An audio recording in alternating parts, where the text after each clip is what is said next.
ভাইজান, একটা সময় আছিল মানুষ রাজনীতি কইলেই ভাবতো দেশের ভালোর জন্য কাজ, আর এখন ভাবে কার দল কোন দিকে। আসলে ভাই, বাংলাদেশের রাজনীতি এতটা ভাগ হইল কেন? এই ভিডিওতে আমরা খুঁটাইয়া দেখমু রাজনীতির ভিতরে কি এমন হইতেছে যে মানুষ একে অপরের মুখ দেখতে চায় না। ১৯৭১ সালের স্বাধীনতার পর বাংলাদেশ নতুনভাবে গঠন হলো। বঙ্গবন্ধুর নেতৃত্বে শুরু হইল দেশ গড়ার কাজ। কিন্তু কিছুদিন পরেই খুন, ষড়যন্ত্র, অভ্যুত্থান। ওখানেই শুরু হলো রাজনৈতিক বিভাজনের বীজ।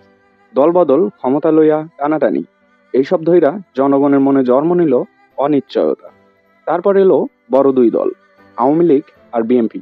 একজনের কথা শুনলে আর একজন শত্রু ভাবে। বছর বছর নির্বাচন আসে, মিছিল, মিটিং, হরতাল, রাস্তায় আগুন। এই দুই দলের লড়াইয়ে কে জিতলো জানি না, কিন্তু হারলো দেশের মানুষ। আগে পত্রিকা পড়তো, এখন ফেসবুকে পোস্ট দেখেই রায় দিয়ে দেয়। এক পক্ষ অন্য পক্ষরে দেশদ্রোহী কয়, আর এক পক্ষ কয় লুটেরা। মানুষ আর যাচাই করে না, শুধু বিশ্বাস করে কে কি বলছে। আর তরুণরা, তারা রাজনীতি দেখলেই মুখ ফিরাইয়া নেয়। কিন্তু কেন? কারণ তারা রাজনীতিতে আর ভরসা পায় না। চাকরি নাই, নিরাপত্তা নাই, মত প্রকাশ করলেই হুমকি।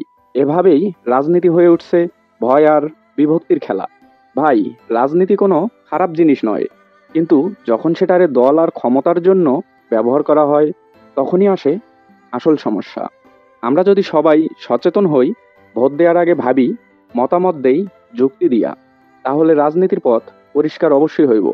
আর একটা কথা অবশ্যই মনে রাখবেন, দেশটা কিন্তু আমাদের সবার।